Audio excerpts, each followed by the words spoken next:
Ashamaa argafuuni kabajamtoota fi jaallatamtoota maatii Adam jalatti argamtan hundi keessan akkam jirtu kabajamtoota jaallatamtoota biyya alaa fi biyya keessaa kanan baay'ee jaalladhu fi kanan baay'ee kabaju xixiqqootaa fi gurguddoota abbootii fi harmoolii obbolootaa fi obboleettii akkam jirtu nagaa keessanii ani nagaa kootii galata waaqayyoo inni nagaa naalaatee inni nagaa natti baay'isee inni nagaa siif laatee inni nagaa si baay'isee waaqayyoo maqaan isaa haa eebbifamu.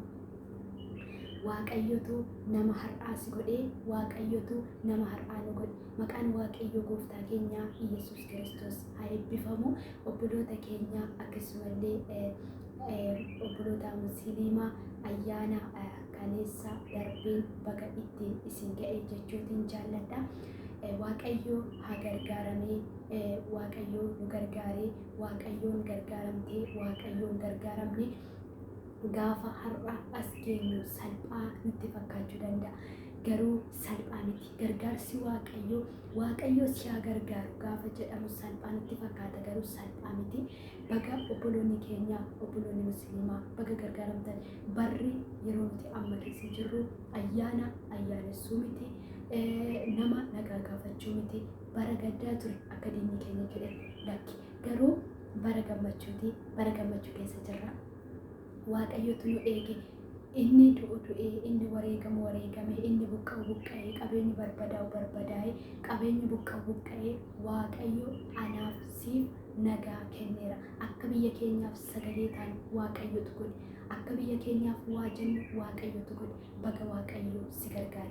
Obboleessa koo baga waaqayyo si gargaare. Obboleettii koo baga waaqayyo si gargaare. Ijoollee Oromoo biyya keessaaf biyya alaa qaqqaaliiwwan wareegamtoota warra wareegaman osoo biyya isaaniif sagalee ta'anii warra wareegamaniif sagalee akka ta'uu dandeenyu waaqayyotu godhe. Kanaaf isaaniif lubbuu isaaniif akka waaqayyo jannata godhu akkasuma immoo maatii isaaniif akka waaqayyo obsa kennu akka isaan jireenya isaanii keessatti gubataa hin hafne akka jireenya isaanii keessatti boqonnaa dhabaa hin hafne waaqayyo jireenya isaaniitiif gaaddisa jireenya isaaniitiif qabbana haa ta'u.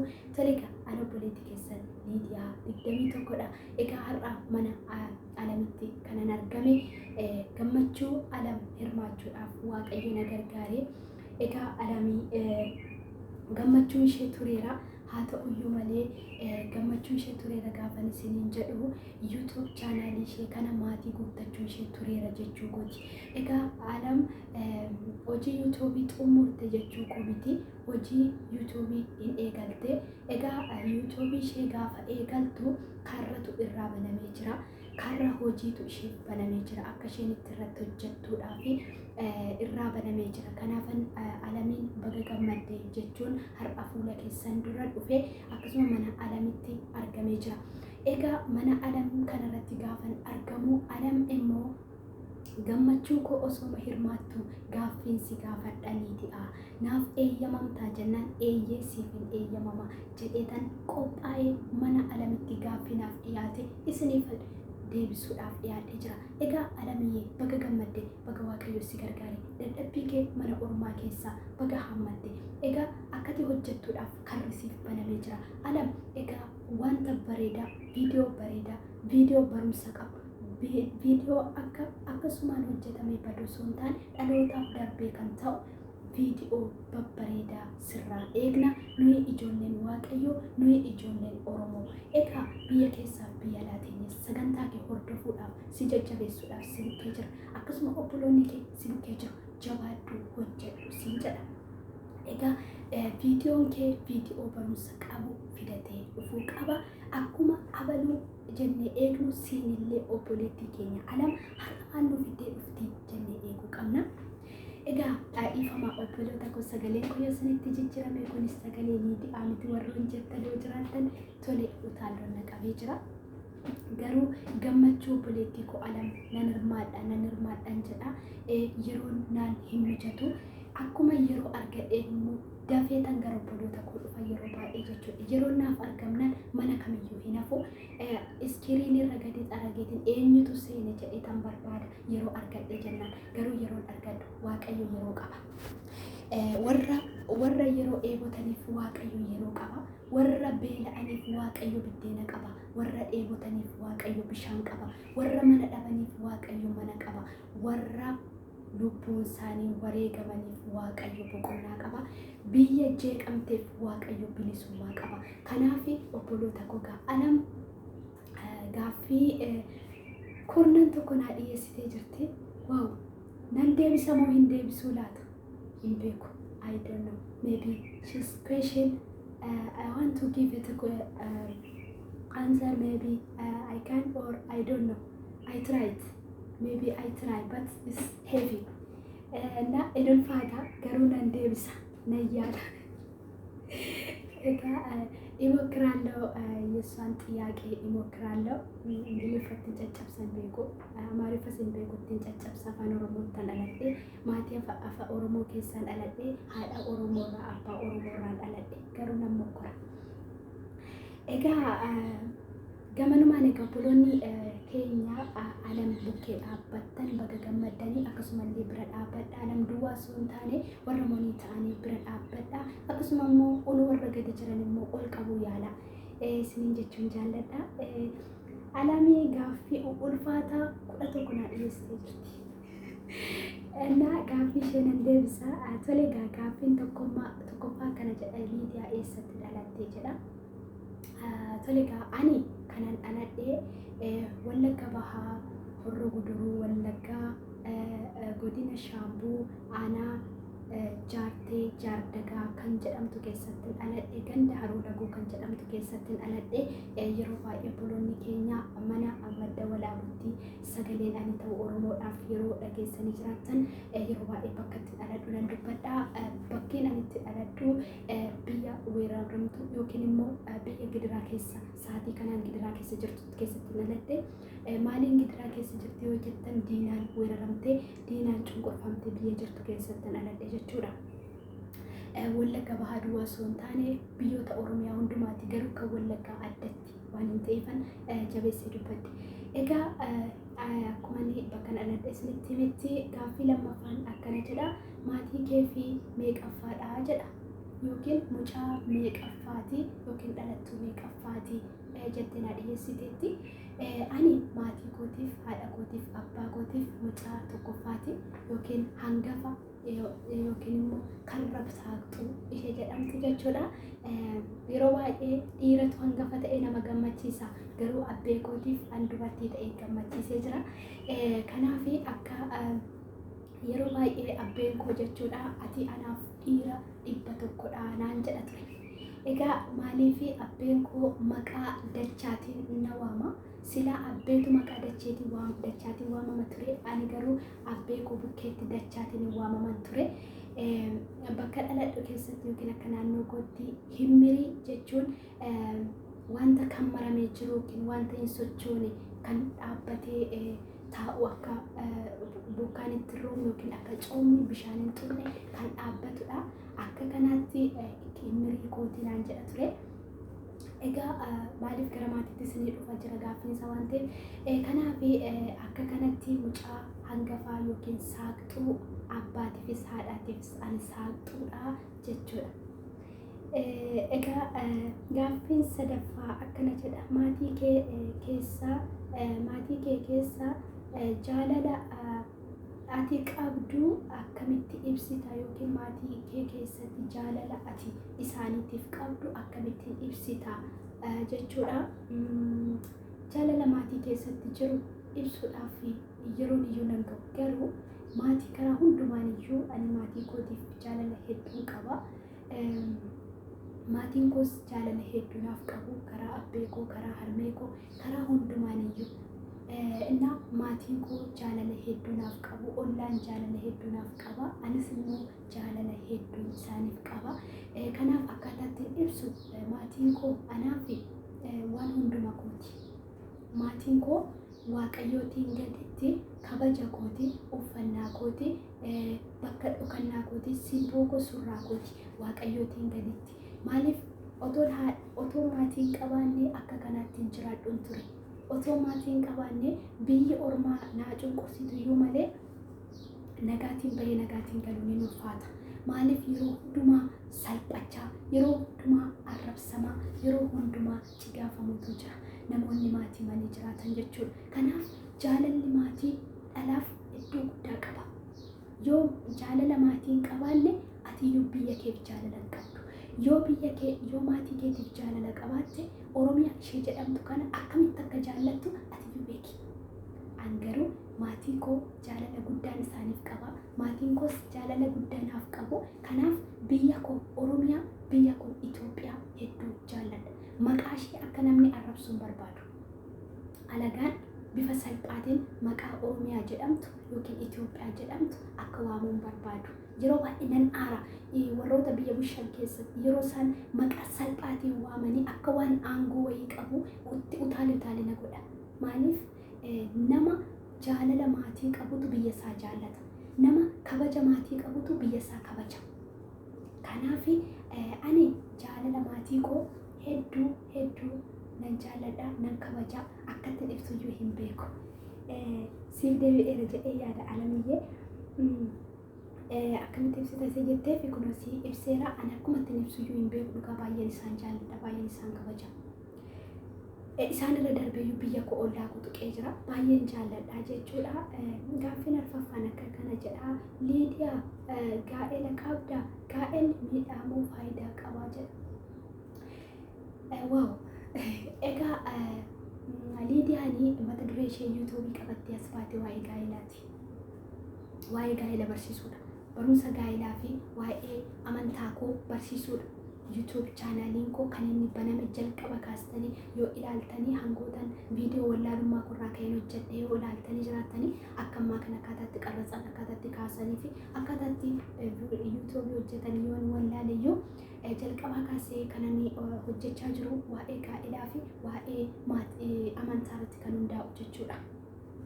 Inna waa'ee amantaa irratti hojjedha. Amantaa gaafa jedhu amantaa biroo cabsuu yookiin amantaa ceeguu osoo hin taane waa'ee amantaa koo, waa'ee amantaa kiristaanaa, waa'ee macaafa qulqulluu irratti barsiisuu yookiin immoo faarfannaa garaagaraa, kennaa garaagaraa kennaan qabu fidee irratti dhufuudhaafanan YouTube chaanalii kana hundeesse malee sababuma dhaloonni YouTube chaanal hundeessaniif nu hundeessisoo hin taane sababuma mana namaa dhaqee YouTube chaanalii ilaaluudhaafan YouTube chaanalii baneessuu hin taane waa'ee kennaa koo yookiin immoo kennaa fura qulqulluu irratti hojjechuuf akkasuma immoo waa'ee gaa'ela keessa darbee waa'ee gaa'elaa miidhaasaa fi faayidaasaa irratti barsiisuufan YouTube chaanalii kana banee gamanumaan dhageessanii jirtu. Akka gaaffii isaan yeroo biraatiif illee gaaffii na gaafattan YouTube chaanaliin koo waa'ee gaa'elaa fi waa'ee amantaa qabatee dhufa jechuudha. Waa'ee gaa'elaas immoo kan korraa ka'eennan waanan keessa dabarse dhaloonni illee akka hin dabarsineef waanan keessa darbee dhaloonni illee akka arganiif qabadhee jira jechuudha.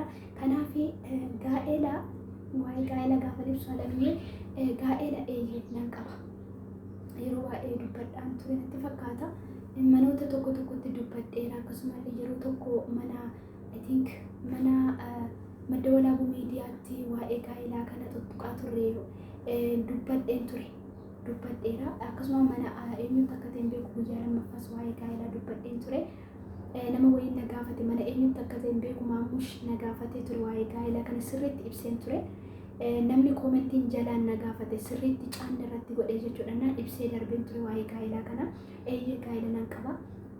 Gaa'elli miidhamuu faayidaa qaba isa jedhuudhaaf gaa'elli akkaataa itti fayyadamtedha. Gaa'ela jechuun akkaataa itti fayyadamtedha. Gaa'elli akka macaafa qulqulluuttis gaa'elli kennaa waaqayyooti. Akkasuma daa'imni kennaa waaqayyooti. Gaa'ellis kennaa waaqayyooti. Gaa'elli kan kee shiroo kee waaqayyootu siif kenna. Macaafa qulqulluu keessatti dubartiin tokko haadha ishee sin dhiisti, abbaa ishee sin dhiisti, abbaa manaa isheetti maxxanti. Isaanis lama osoo hin taane tokko hin ta'u jedha. Akkasuma inni dhiirrillee akkasuma haadha isaas abbaa isaas sin dhiisa, haadha manaa isaatti maxxana. Isaan lafee lama osoo hin taane lafee tokkodha yookiin lubbuu tokkodha jechuudha. Kanaaf gaa'elli akkaataa itti fayyadamte yoo callifte akka qodaa cabaatti itti fayyadamte si miidha, si huba. Balaan gaa'elaa immoo balaa waaqayyoo fiduutiin olitti nama miidha jechuudha. Namni gaa'elaan miidhame takka ka'ee fayyuu hin danda'u. Gaa'ela jechuun ibidda jechuudha. Gaa'ela gaafa seentu ilaalladhu seeni. Gaafa jalqabdu dura qoradhu itti gali. Gaa'ela seentee ba'uu hin dandeessu. Akka macaafa qulqulluuttis gaa'ela takkaatti seentennaan deegdee utaaltee ba'uu hin dandeessu. Kanaaf gaa'elli tokko lama kan jedhu macaafa qulqulluu keessatti hin caafamne tokko gaa'ela sana tokko sana ilaallattee dhaabbachuudha qabda. Malee ergatti seentee wayyoo eessaan hamba eessaan hallixa eessa maaltutti na fide jechuu hin dandeessu sumatutti dhaqe. Waaqayyo gototee nama tokko siif hin laatu. Maaliif yoo kennaa waaqayyootu akkuma jedhamee kan keeti taanaan shiroo keeti carraa keeti taanaan baay'ee basitti dubbachuu danda'a waaqayyo. Hanganaa kanatti dirqama nama kanatti heerumuu qabda, dirqama nama kana fuudhuu qabda siin jedhu waaqayyo jechuudha. Situ ilaallatee dhaabbata. Nama keetimoo kennaa keetimoo jilba kee wajjin kadhattee gaafa dhaabbattu gaa'elli miidhaa hin qabu. Garuu akkuma ilaalaa jirrutti akka miidiyaa irratti ilaalaa jirrutti gaa'elli akkuma arreeddeetti seente jennaan arreechise si baasa. Arreechise si baasee immoo si huba si ajjeesa. Inni kaan qabeenya baay'ee barbadeessurraa kan ka'e, inni kaan sammuunsaa baay'ee hubamurraa kan ka'e, inni kaan immoo sababa gaa'elaatiif jedhee maatii isaa dhabuurraa kan ka'e deebi'ee lubbuusaa akka tasaatti akka miliqiitti dhabsiisa jechuudha. Sammuun keenya kun waan baay'ee baatee gaafa dadhabu ofiisaan saata yookiin ofiisaan of gaddiisa. Balaan gaa'elaa immoo balaa hedduu ibidda baatudha. Maaliif keessan jira argaan jira waan ta'eef. Gaa'elli hanqaaquudha. Yoo bu'e hin caba. Yoo kaafte garuu hin nyaata. Gaa'elli jechuun akkasii. Gaa'ela algaarraa fuutee shiinti beetii bukkee geessu gaa'ela. Harka waaqayyo irraa fuutee wanta borcamaa wal duukaa wal bulchuu hin dandeessu gaa'ela jechuun. Gaa'elli asaasaa baay'ee qaba, xaxa baay'ee qaba, hinaaffaa qaba, soba qaba, hanna qaba gaa'elli. Maaliif beektu akkatti itti hiikkattanidha. Gaa'elli sirraa hatamuu danda'a. Gaa'elli sitti hamatamuu danda'a. Gaa'elli si harkatti ajjeefamuu danda'a. Gaa'elli si harkatti dhiiguu danda'a. Garuu kan fayyisu kan xagganu si mataa keeti. Abbaa manaan kee otoo hin sagaagaleera siin jechuu danda'u. Abbaa manaan kee otoo hin hateera siin jechuu danda'u. Abbaa manaan kee otoo hin dhiisee heeru fuudheera siin jechuu danda'u. Ishee dubartiis akkasi. Otoo isheen waa tokko hin hojjetin ati ishee eegdaa ishee araba keessa jirtu moo akka barbaadde ta'aa jirti isheen. Atamma yoomitti ishee eegdaa carraan kee kanatti yaadaa jirtu qadabu koon keessii guutuu didirraa kan ka'e waggaa 10 waggaa 6 waggaa 7 araba keessa teessa yookiin immoo biyyoota barbaadaa ta'u Kaanaadaas ta'e Ameerikaas ta'e eessayyuu ta'e gin akkas jedhanitti himuu danda'u. Innoo achi miilli isaa jabaateen dhaabbanni taanaan sagalee waaqayyo irratti hirkateen dhaabbanni taanaan akka quraanaatti dhaabbateen jiru taanaani tish ugumayyoon isheen eegaay otoo dubartiin asii gurdeeffattu baay'ee ishee lafa keessa yaatu akkas jedhee isii dhufuu danda'a. Kanaaf akkasittiin hanqaaquudha jechuudha. Gaa'ela keessatti kanaaf iyyuu miidhaas qaba faayidaas qaba. Miidhaa kan qabu immoo yoo maal goone yoo akka qodaa cabaatti yookiin immoo akka dhageenyetti yoo fayyadamne jechuudha. Akka isa dhageessitti hin fayyadamne nati. Isa waaqayyo si taaseetti fayyadame. Waaqayyo gaa'ela keef amaname siin jedheera taanaan gaa'ela keettiif amaname. Akka quraanaattis wal barsiistu jedhee yaadaan gaa'elli akkuma tati gooteedha bakka. Yoo shakkite gaa'elli kee shakkamaa maafa. Yoo gaa'ela kee sodaatte gaa'ela kee bara jireenya kee sodaatamaa hafta. Garuu itti of amantii jennaan jaalala qulqulluu laatteefi jennaan jaalala qulqulluu fudhachuu dandeessa. Inni dhiiras isheen dubartiinis akkasittiin isiniif ka'a. Garuu gaa'ela kee wanti barbaade yoo dhufeyyuu waaqayyotti laaddu hin shakkiin. Yoo wanti barbaade karaa maatii keessa karaa kamiyyuu haa dhufu hin shakkiin gaa'ela kee. Gaa'ela kee shakkitennaan gaa'elli kee hin kufa. Innaa akka kana siniin jechuu hin danda'a. Maaliif ani obboleettiin keessan gaa'ela hin qaba. Iddootti na miidhes qaba, iddootti na fayyades qaba. Kanaaf yoo maal ta'e wallaalummaa kootiin gaafa itti galuu gaa'ela kana callisee malaaluu nan danda'a. Garuu jedhee haadha koorraas waa dhagaa, obboloota miidhamaarraas waa dhagee yoon dhagee bakka gaa'ela koo nan qabadha jechuudha. Kanaaf iyyuu namni waa keessa darbe sin barsiisa waan ta'eef gaa'elli akkaataa itti fayyadamtedha malee gaa'ela kennaa waaqayyooti. Gaa'elli si bohaarsa, si gammachiisa, waa si qabachiisa. Gaa'elli si gammachiisa, si jiraachisa. Waaqayyo wajjin jabeessee si dhaaba gaa'elli. Gaa'elli gaafa gaa'elatti seentu akka barbaadde hin jiraattu. Kanaaf waaqayyoon duukaa si jabeessa gaafa gaa'ela keessa galte jechuudha. Tole gaaffii shanaffaa jaalatte dhabdee beektaa? kunis yeroo tokko na dhiyaatee jira. Akkuma tasaa na dhiyaate gaaffii kuni beeku eenyu kana dhiyeesse manuma namaatti utuma callifnee waa'ee magaalaa irratti haasofnu na dhiyaatee ture. Ani gaa'ela karaa maatii koo jaalladhee dhabee jira. Yeroo tokko dubbadheen jira namoonni dhageessan yoo jiran ta'e karaa maatii ati jaallatteef hin ta'u waan ta'eef yeroon biyyaatii ba'ee natti fakkaata. Si dubbadheen jira garuu sana nama guddaa qabeenyaanis maaliinis sammuutiinis karaa amantaas guddaa kan ta'ee jiru baay'ee jaalladhee ture. Garuu jaalala waaqayyo waan hin taaneef maatiin koo kunis hin ta'u jechuudhaan kan ka'e baay'ee jaalladheera dhabee jira jechuudha. Yeroo jalqabaa fi jaalalaaf yookiin immoo jaalalatti erga jalqabdee jechuudha. Daftee jalqabdee moo suuta jettee jaalalaatiif yeroo jaalalattee galtee itti daftee kufte moo suuta jettee naa dhiyeessee jirti alam. Dhiifama dhaalonna qabeera isiniin jedheera. Alam hin ulfaata. Garuu dhugaa dubbachuu fi ani akkuma mana argitanidha. Waa tokkotti dafee hin jedhu garuu suutameedhaan jechuudha. Akkuma suutameedhaan jetti maqaa gochuudha.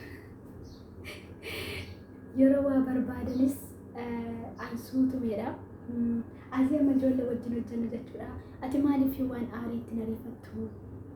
Akkasuma immoo maaliif akka keenya amma jira miti waa tokko waa hamachuu waa tokko bakka dafanii waa gochuu waa dafanii ariifatanii dubbachuu hin beeku itti dabalatadha jechuudha. Isheen kana naa dhiyeesse garuu fakkeenya akka ta'uuf hin dubbadhee suutumeenaan jettee akkuma jechuudha. Amma obboloonni qoosii wajjin hojjennu ijoollee Itoophiyaa. Ati nama eessaati maaliif akkasidha? Nu Itoophiyaa garuu maaliif naan jedhu yeroo baay'ee bakka goommaatiin hin jiraadhaan jechuudha. Gowwaadha bakka maaliif waa tokkotti dafee akkan seensisu waa tokkotti dubbachuu na riifadhu suutuma jedheetiin dubbadha. Yoo namni na balleesse yoo nama hin balleessu yoo namni karaarra na jallises an bakka suutuma jedheetiin deema itti na riifadhu. Kanaaf yeroo jaalalaa naa gaafatametti jaalalli kee naa dhiyaatee kuni kan keeti yeroon jedhametti nama gaa'elaatiif kaawwadhetti nama kan koo tabbaa manaa kooti jedhee kananii wajjin jiraachaa jiru kanatti ariifadheeran jedhamu. Gaafanii keessi koo baay'ee itti rifatee kan koo ta'uu onnee qorraan baree immoo gaafuman gaafatame sana kuni kan keeti kan jedhu bakka onnee makorraatii nama mallatteeffame. Galgala isaas irratti kadhadhee rafee abjuutiin argee nama kana jaalladhee garuu dafee laphee koo ittiin qopheeffne. Erga waaqayyo irraa adda baasee onnee korraa jalqaba onnee korraan adda baasee wanta onneen kee jedhu waaqayyo si mirkaneessa waan ta'eef onnee korraan adda baasee waaqayyo sana mirkaneessee gaafa na mirkaneessu dafee nama sanaatiif raayitiin goone maatii kootti deebise. Maatii koo keessaayyuu jalqabaadhaa qofa beeku osoo hin taane eessuma tokkotu jira isaaf hin dhiyeesse. Inni garuu kostaarradha waan ta'eef yeroo hundumaa hin fayyaddu ati naan jedhe har'as naan dhiyeessine akkuma isa kanaan dura na dhoowwatan sana hin fayyaddu naan jedhe akkasuma naan jedhe yeroo sana saawudiin jira. Gaafa nan bilbilaan isatti dhiyeessu yeroo sana tangoon hin hojjeta amma tangoon hojjetate hin beeku dafeen bilbilee fi gaafa bilbileen immoo hangafa hundumaati. Maatii kootii fi maatii harmee koo jechuudha. Harmeen koo ijoollee 9 dhiira jira. Inni ijoollee 9 kanaaf hangafa baay'ee sodaannaan na ijisaas barbada fakkaata. Deemaadhaan sodaannaa isaaf gaafa dhiyeessu deema siitii naan jedhe takka gaafa dubbatu deema sii namaan jedha deema siitii naan jedhe achuma hin fayyaddu naan jedhe biyya lammaffaa ishee bakka achumatti niisee sodaa keessa gara maatiitti na si'achi zoorsisee. Baay'ee dafee irratti hin kufne baay'ee piroosesii baay'ee na gaafate nama kanaatiif raayitii gochuudhaaf piroosesii baay'ee na gaafate dhugaa dubbachuu fi garuu jaalladhee keessa kootti irratti hin kufne garuu ammas kanaan dura waan hin miidhamee fi deebisee irratti hin kufne jechuudha. Garuu haa ta'uyyuu malee jechuudha jalqaba baay'ee jaalladheera yoo irratti hin kufne suutuma jira bakka suutuma akkuma gidduu qaba seenii ibsetti suutumaan hin badamuu hin ta'a jecha gaafan ta'ee kana kaawwadhe tanan toofamani. Obboloota keenya amantaa kiristaanaa yoo argitan kun amarraan jiraatii malee kun jechuudha. Kun jechuun warqee jechuudha. Gaafa sun waldaan kiristaanaa naa keessee bakka jaalladhe irratti kufe. Gaafiin kasii deebi'eera jedhee yaada alamiyyee.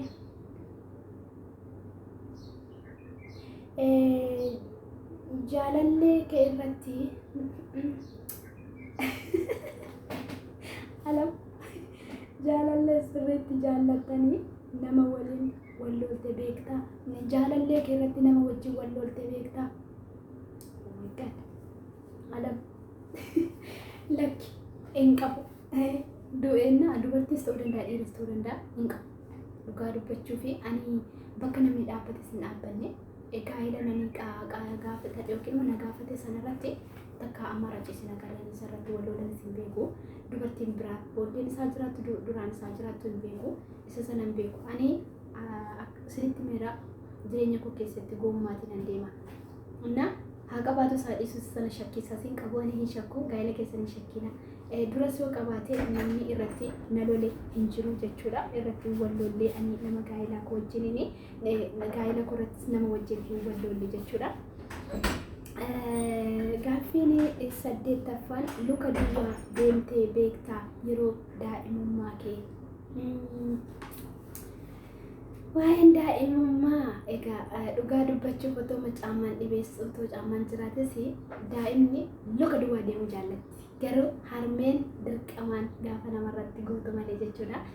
Caammachi buusnee okkee gaafa baqa betelee bokkaan roobnaan caamma ofirraa darba na yaadadhaan jedhamumanii of bareetti iyyuu dhugaa dubbachuuf mana barumsaa illeetu otoo luka duwwaa koo deeme natti tola. Hin beeku garuu ijoollummaa ta'uu sammuudhaa ta'uu akkasumatti namatti tolaa ta'uu hin beeku. Amma isaan mana arabaa keessatti immoo luka duwwaa deemu immoo minxaafirra jechuudha. Akkattiin aaru dhugaa rabbi baay'een aara. Garuu yeroo sana caam'a harmee keenya dhokseetti ani harmee koo dhoksee jechuudha. Harmeen koo gaafa daftara fudhadhee manaa bahu dullaatti na wajjin ba'aa turte caam'aa fuudhee tanani dhoksee jechuudha. Peestaalii keessa kaawwadhee miila koo duwwaa deeme. Maaliif akka ta'e hin beeku adda. Inni baay'een jaalladha iyyee deemee beeka jechuudha. Harmee kee moo abbee kee jaallattaa? Irra caalaa harmee kee moo abbee kee jaallattaa? Garuu lamaan isaanii iyyuu nan jaalladha. Dhugaa dubbachuu fi harmee koos abbee koos dhugaa rabbii nan jaalladha. Garuu dirqama yoo ta'e wanti godhan hin jiru waan ta'eef dhugaa abbee koo baay'een jaalladha. Sineemera jalqaba irratti abbee koo jechuun anaaf abbeen koo dhugaa dubbachuu fi abbee haadhaaf abbaa fi intala osoo hin taane dhugaa baay'ee baqa akkatti ibsuun beeku jaalala abbee kooti. Garuu harmee koos immoo namichi ishee tokko isheen jaalladhu maqaa ishee namni dha'uun jaalladhu. Garuu kan abbaa koo jechuudha akkatti ibsuun beeku dhugaa dubbachuuf baay'een jaalladhaani. Akka abbaa manaatti mari'adhaani abbee kootiin. Akka obboleessaatti mari'adhaani. Abbeen koos immoo akka mucaasaatti nan ilaalu. Iyyoo nama duukaalee xiqqoo ishee yaadni isaa adda ta'e dhufee natti himaa yeroon biyya jiru jechuudha. Dhugaa yeroon isa bukkee jirutti akkasuma yeroon waasa gaafadhullee akka ijoollee birrii kana namaaf balleessitee daftara kana namaaf daftee fixxee uffata maaliif akkas gootee naan hin jedhu. Yoo waasa gaafadhu abbeen koo waan akka nigdii kana jira. Yeroon dhaqee isa bukkee harmee koo dhokadheetti naqee gaafa isaatiin waa gaafadhu kiisii isaa keessaa baaseetu akkasittiin irratti qaba malee birreen makanaa si gaanaan hin jedhu jechuudha. Sababni isaa na beeka waan ta'eef baay'ee baqa abbee koo akka isa abbaatti hin jedhan nan kabaja baqa waan hin jedhu baqa baay'ee keessi abbee koos walitti banamaadha. Kanaafuu abbee koo baay'een jaalladha. Ammayyuu baay'een jaalladha dhugaa dubbachuuf. Fiqaaduu Lazalaalam nuurillee na jaalladha. Inna bara baraan na jiraadha abbaa koo baay'een jaalladha. Fiqaaduudha abbaan koo maqaan isaa Bilisee Fiqaaduu Jabeessaan jedhama.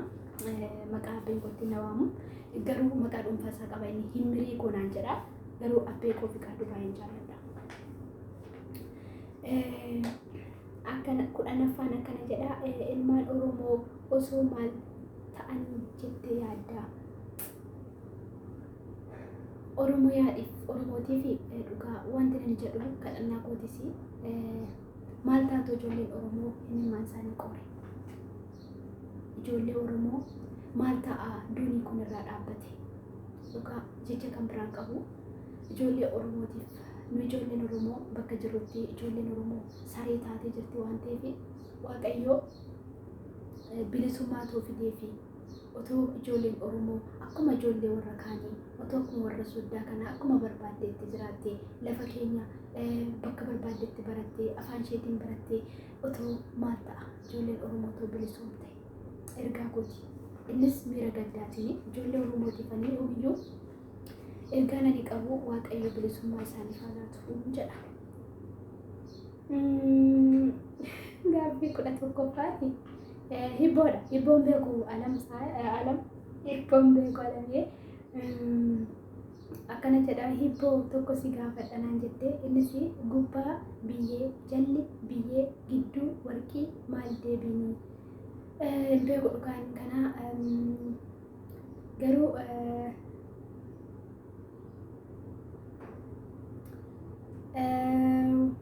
waaqaaf samii jedha garuu hin beeku dhugaan hin beeku hibboo hin beeku yeroo baay'ee jechuudha hibboo baay'ee sirraanfadheera yeroo ijoollummaa koo yeroo xiqqummaa kooti biyyatti kanan guddadhe waan ta'eef ani akka ijoollee awwaara daakeen guddanne dubbachuu fi ani armee koo biraatii gaafa beektise ijoollee umurii xiqqootiin adaadoon koo kan isheen wallagga keessatti guddattu naan jettee kan isheen biyyaa na baaftee dhugaa dubbachuuf otoon akka ijoollee awwaara daakuu barbaadutti kananii biyyaa ba'ee jiru jechuudha. Kanaaf hibboo hin beeku akkasuma immoo yeroo argadhee armee koo wajjin taa'ee waa'ee hibboo namoota gurguddaa wajjin taa'ee hibboo kana waa'ee dudurii kana hin gaafanne yeroo hin arganne baanaanii jirti daadaa keenya tokkotu biyya na baase isheenis immoo astiin guddattu naan jettee bira na kaa'aa turte magaalaa Shaashamannee keessa ture magaalaa Shaashamannee irraatii gaafan biyyatti deebi'u immoo gara barumsaatti kufee gara achittis barumsa garuu barumsa irratti kufee akkasuma barumsa irratti ka'ee immoo gara Arabaatti kufee dhugaa dubbachuuf carraa argadhee carraa nama gurguddaa duukaa taa'ee hibboo taphachuu yookiin immoo hibboo gaafachuu oduu durii gaafachuu hin arganne carraa isaan arganne yoon carraa isaa argadhe garuu ganaa isin duukaa taa'eetiin nan baradhaa isinin jechuun jaalladhaa obboloota koo naaf galatoomaa gaaffiin alamsaay yookiin alamtu na gaafattee alamiyyee kana fakkaata dhugaa dubbachuuf yaalii kootii beekee osoo hin taane yaalii kootii hundumti keessan ergaan ani qabu waaqayyoo keessan yuutuubii keessan irratti amantaa keessan hojjedhaa waa'ee biyya keessanii cimsaa hojjedhaa sagalee ta'a waaqayyoo bilisummaa hin fida waan ta'eef shakkii hin qabnu bilisummaa nama akka dhiyyoo jirtu shakkii hin qabnu dheengadda mana dasseetti dubbadheen ture anaafati yoo arguu dhaabannee dhalli dhala keenyaa hin argaa kun shakkii tokkoyyuu hin qabu siniin jedha obboloota koo ijoollee Oromoo biyya keessaa biyya alaa ergaan koo jalqabaa kana ana Liidiyaa obboleettii keessan immoo jabeessa kunoo yeroon argadhu immoo sin duukaa yeroo dabarsuu barbaada akkasumallee maatiin kollee ganaadha kun argaa jirtu akkasuma sa'aatiin kollee ganaadha na jajjabeessa na bukkee dhaabadhaa waan dandeessanii na bukkee dhaabadhaa yeroon kollee jiini kollee dhumaa jira amma jechuudha waan akka godheen jira jiini koo garuu irratti hojjechaa jiru argaa jirtu akkata isaan liivii seenaa sayyuu darbee argitanitu guruppii duukaallee deemuun natti ulfaatee kunoo guruppii irraallee boodatti nafaa jira. Kanaaf iyyuu obboloota koo Liidiyaa 21 jedhaatu mana koo koottaa na jajjabeessaa bakka sagaleen sheerii koo kun isin qaqqabutti Liidiyaa 21 tuubii yoo jettan isinii ba'a yookiin immoo Liidiyaa 21 yoo jettan isiniif ba'a jechuudha. Tuubii kan jettu dhiyoo nutti dabale waan ta'eef. Kanaaf iyyuu galatoomaa baay'een isin jaalladha. Alam jabaadhu irratti hojjedhu waan gaggaarii achi as baasii yeroo argannutti immoo obboloonni keessi bukkee jirra. Otoo ati viidiyoo keenya irratti arginu otoo liiviin seeniin iyyuu siif taphachiifna. An dhugaa dubbachuuf jechuudha namoota maqaa keessan dha'uu barbaadu otoo laayikii siniin godhin iyyuu otoo siniin sheerii toon siniin godhin yeroo baay'ee dhaggeeffadhe yeroo siniin ba'ee jira viidiyoo jechuudha. Dhugaadhanii waaqayyos immoo dhugaa keessa qarqee na gargaara. Akkasuma immoo akkuma nama gargaaru immoo otoo nan yaadee dhugaa 500 irraa ga'ee amma maatiin koo torba galee jira waaqayyootiif haa galatu otoo manaan hin jedhin jechuudha. Waaqayyo gaafati waan gaarii yaaddu waaqayyo waan gaarii si yaada. Kanaaf iyyuu walaa gargaarru otoo namni sun liiviin seeniin keessuma warramoonni jabeessaa dhugaa maaliif bira ga'aniiru waan ta'eef nullee yoo milkoofnes yoo milkaa'uudhaanis indegana riigoonee jechuu dandeenya isaan garuu milkaa'anii jiru waan ta'eef waan gaarii irratti hojjechuu qabu isiniin jedha. Ana obboleettiin keessan Liidiyaan hedduun isin jaalladha baay'een isin jaalladha anaaf jiraadha isin jechuun jaalladha obboloota koo Oromoo hunda keessan amantaa kam keessayyuu amantaa musliimaa amantaa kam keessatti qoodamtanii kan jirtan anaaf isin kana osoo hin taane tokko jechuudha baay'een isin jaalladha hunduma keessan sagalee Oromootiif immoo haa taanu yoomiyyuu yeroo arganna sagalee Oromoo itti fufaa Oromoo taatee erga dhalatteetti biyya keetiif sagalee ta'uu hin kuteene baay'een isin jaalladha turtii gaarii naaf qabaadha warroonni mana kunan immoo asumarraa liitii adiitamii tokko jedhaa dhaqaa alam jabaadhu baay'een si jaalladha baay'een si kabaja mucaa ogeettiidhaatis jabaadhu sin jedha lamiyyee hedduu nama jajjabeessitaatillee karaa keetiin jabaadhu sin jedha nu jajjabeessuuti immoo itti hafuufu baay'een isin jaalladha chaaw